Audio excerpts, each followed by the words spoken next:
Everybody who First of all, hope everybody has a great. Hello, hello, hello. No. Hope everybody has a great Thanksgiving. I get to spend a little time with their families. It's obviously very important, and I know you guys travel and are as busy as sometimes as coaches. So hope you get to enjoy the day. But obviously, coming off of last night's game, we saw marked improvement.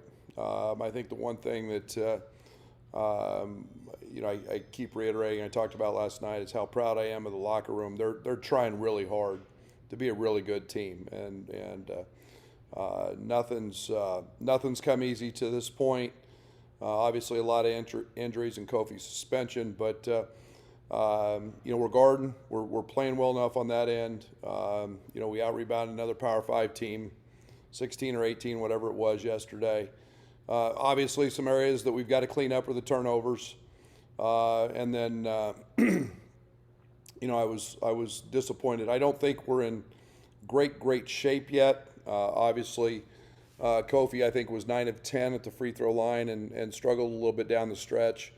Hutch missed one, Demonte missed one. We got to get back into to late game shape, so where we can be really focused. But I thought we showed great toughness, great grit, and nothing, nothing of significance yet on Trent. He's still in a, walking around with the use of crutches. So we'll see as that goes and moves forward. But I will say this: we know it's not an ACL, so we'll continue to monitor that. And get ready for UT Rio Grande, who's coached by a dear friend, Matt Figger. Fig and I worked together for a long time. Many of you guys may remember he was at Austin P when they came in here my first year, and really gave us a great game, heck of a game. He did a great job there, and is in year one down there. So it's a team that's playing extremely well. They've got a couple of very gifted scorers. They know how to compete. They're playing extremely well on the defensive side. So they're picked at the top of the WAC or close to it. They're going to be a team that's going to be a team to be reckoned with in their league, and we're going to have to play very, very well. Hey, Brad, with Trent potentially out for a couple games at least, what does that mean for Alfonso, Austin, and just the rest of the team? Yeah, next man up. I mean, you don't replace Trent. He's a guy that again plays the point, plays off of it, but and in a conversation with Bruce after the game last night, it's just talking about how disruptive he is on the defensive end, and he's a guy that doesn't let a night where he didn't play very well offensively affect what he does defensively, and he just Trent's the one guy who doesn't make scouting report mistakes. He doesn't make he might go 3 or 4 or 5 games without making one. So there's a mental component to not having him if he's out. But Plummer and Hutch and we'll see Brandon Pajemski. All those guys are going to have to step in and fill that role. Those are big shoes to fill. And then last night you said Andre's dealing with like head trauma from the concussion. Can you clarify what he's going through right now and just medically, like how you guys are dealing with him? Yeah, it's not that. It's not that. We've ruled that out, and I'm not going to get into anybody's medical stuff, but we did rule that piece out. So, yeah, it's something he's frustrated with, and we'll just keep monitoring and see how it keeps moving from here. But he was terrific in the 18, 19 minutes he played, and was terrific, and he's leading the country in assist ratio, and again, that was another positive sign last night. Was his play. Thanks, Brad. Hey, Brad, you've talked about just sort of the unsettled nature of things at the beginning of the year. Have you had a season that started like this where you maybe haven't had that group you thought you would in the first couple weeks? No, no, not to this extent, not to this magnitude. You know, not where it's, you know, we've had situations where we were out a guy, but not not three or four or five. You know, Luke had been practicing great and just unbelievable back spasms where he couldn't even get through. You know, he felt good, and as soon as he got to warm up, his back would lock up. So, he was back in practice today, in a much better place, but not where we've just had this number and this amount of guys for various reasons, and it has caused us to be a little unsettled. I guess when you're going through a situation like that at the beginning of the year, is it more difficult than say if these injuries hit like in January or February, just because you get off to maybe not the start that you might have expected? Well, I think the thing it does, it gives us time. When you start dealing with stuff in conference play, things can spiral pretty quickly. This one gives us some time to work through it. Gives guys an opportunity potentially to recover and come back, and then find some chemistry. You know, chemistry is and that connectivity is something that can be gathered pretty quick. I thought we gained on that last night.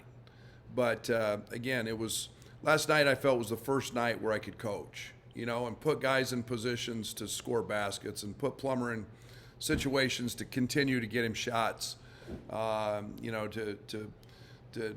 run actions to get Kofi the ball, so it was nice to finally be able to and feel like I was impacting the game from coaching and not just trying to have a mosh pit of just trying to get through it, Thank you. Coach, I wanted to ask about Andre and, I guess for lack of a better, like the struggle he faces. Trent's out, more is needed of him. He has to figure out when to hit the gas and when to hit the brakes. And, there's a mental component to all this, a physical component. He's under a lot right now. What's it like? How do you help a kid like that? How can you coach, in those circumstances for him? Yeah, and I mean, he was terrific today, Robert. I mean, he felt really good, and he was extremely, extremely involved, and yeah, I mean, it's something that I feel great about Bello, and where he's at and how he's handling things. I think it's just as frustrating for him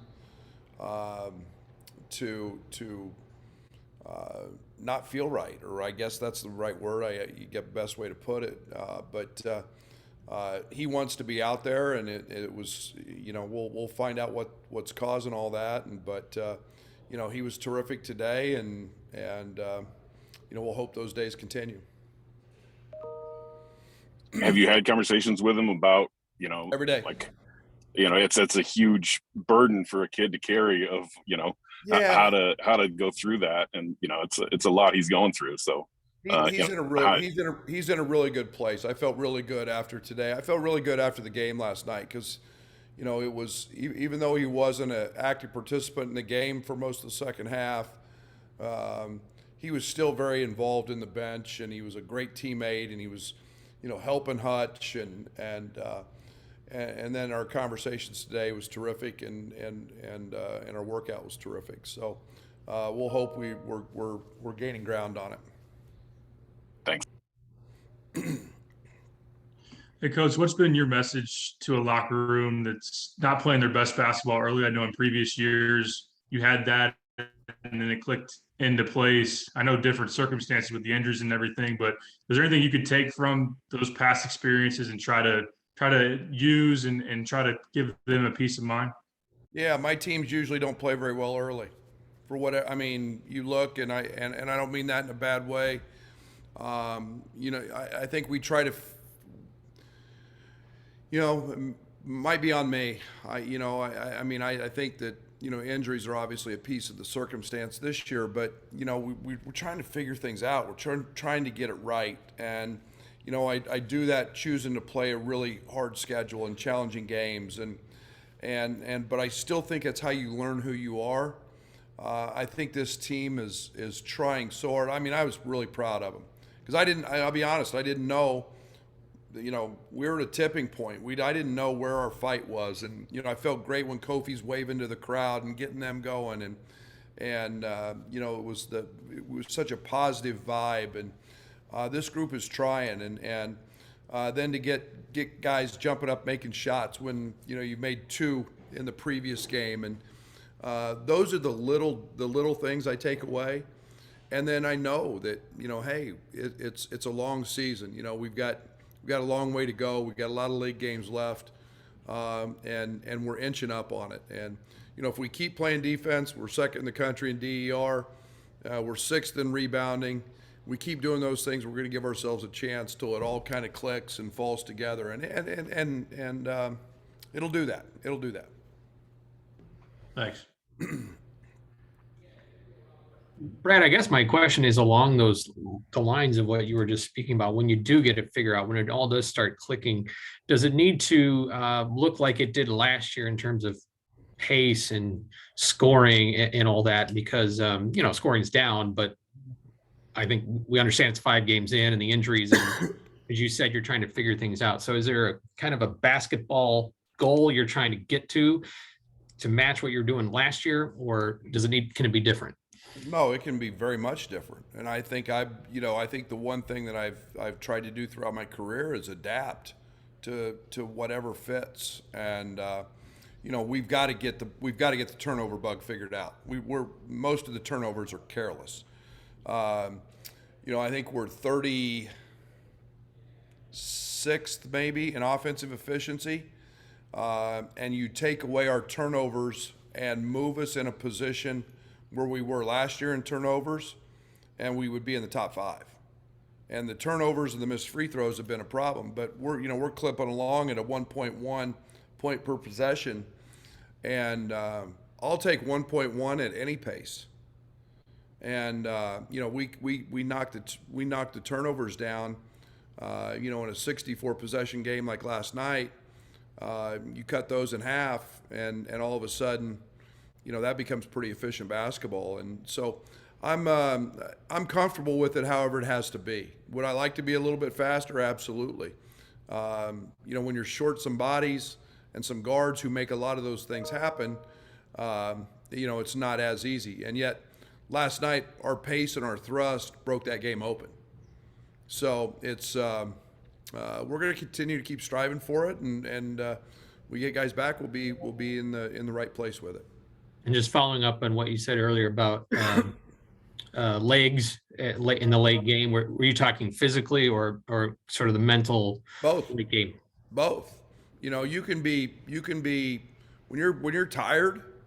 It gets harder to concentrate. When you're breathing hard, it gets hard.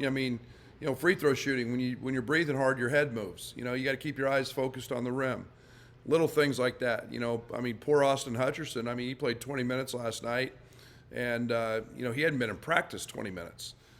And we're throwing him out there and saying, "Hey, make an open jump shot," and the legs are a little rubbery, and you're tired, and that's not easy to do. And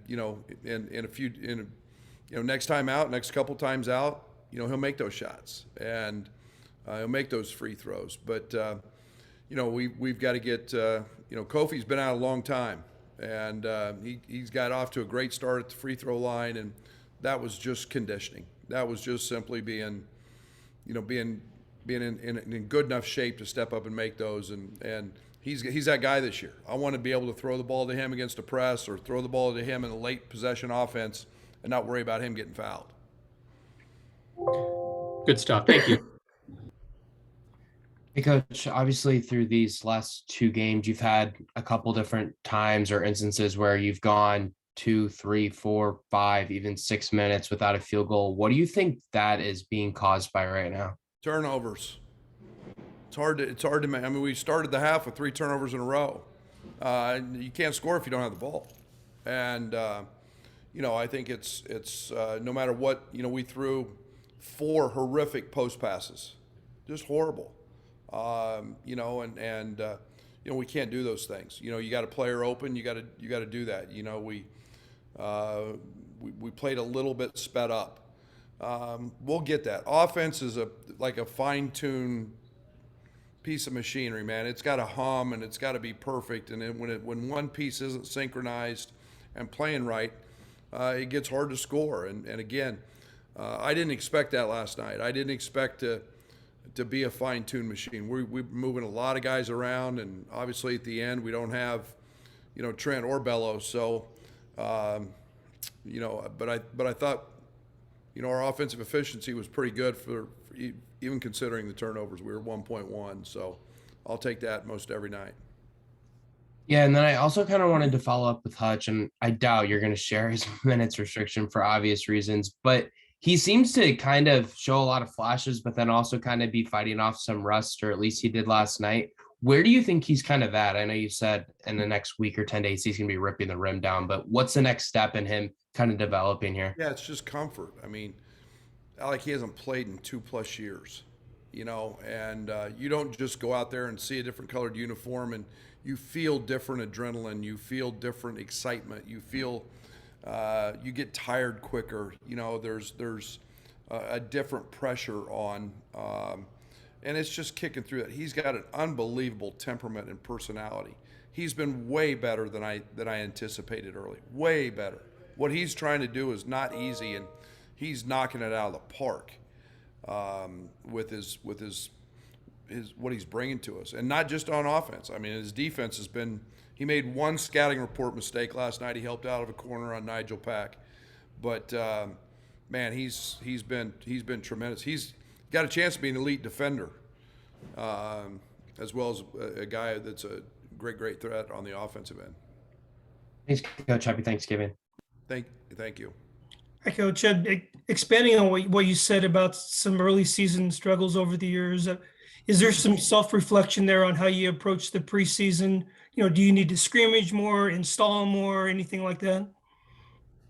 I don't know. I think our system, our demands are, I think I do that every year, Doug. I mean, I try to figure out, how to become better.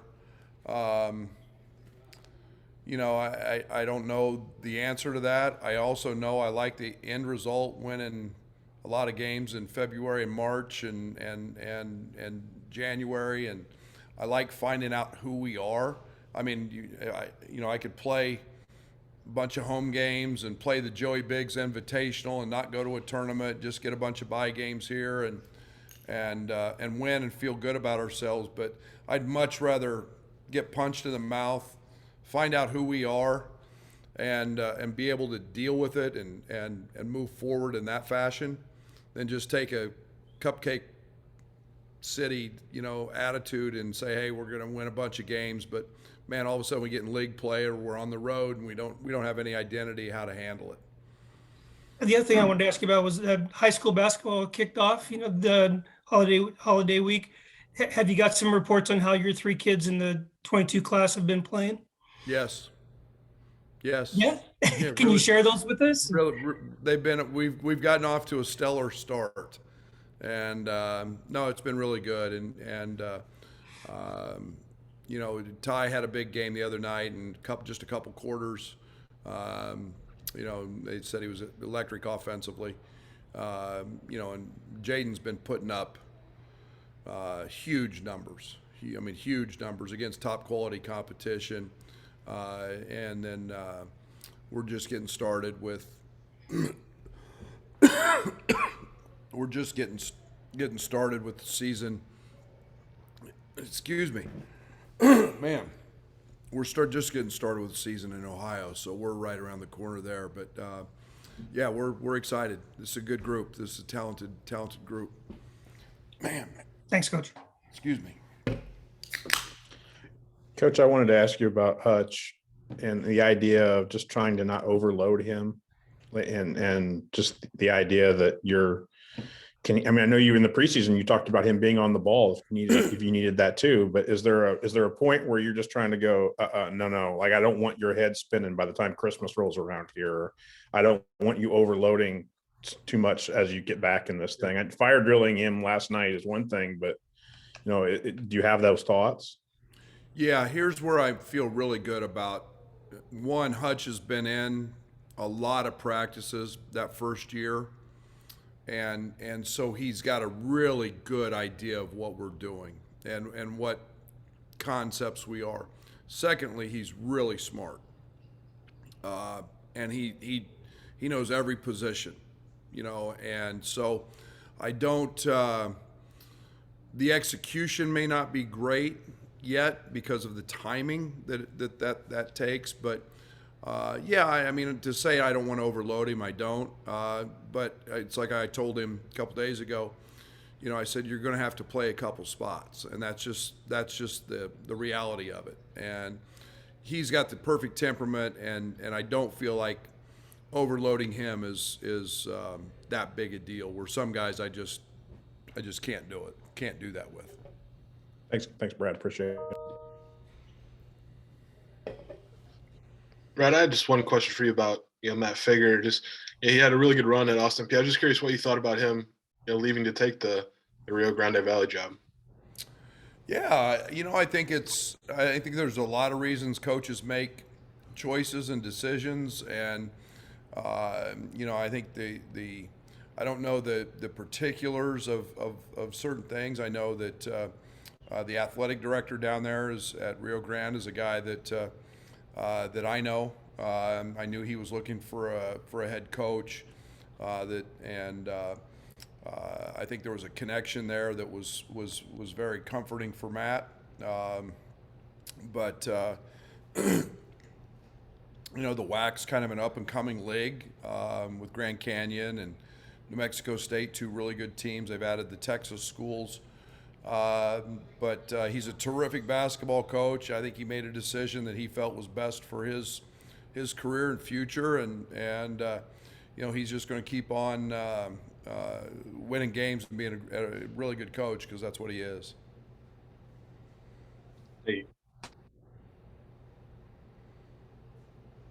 All good. Happy Thanksgiving, guys. Enjoy your day. We'll see you on Friday. All right. Thanks, everybody.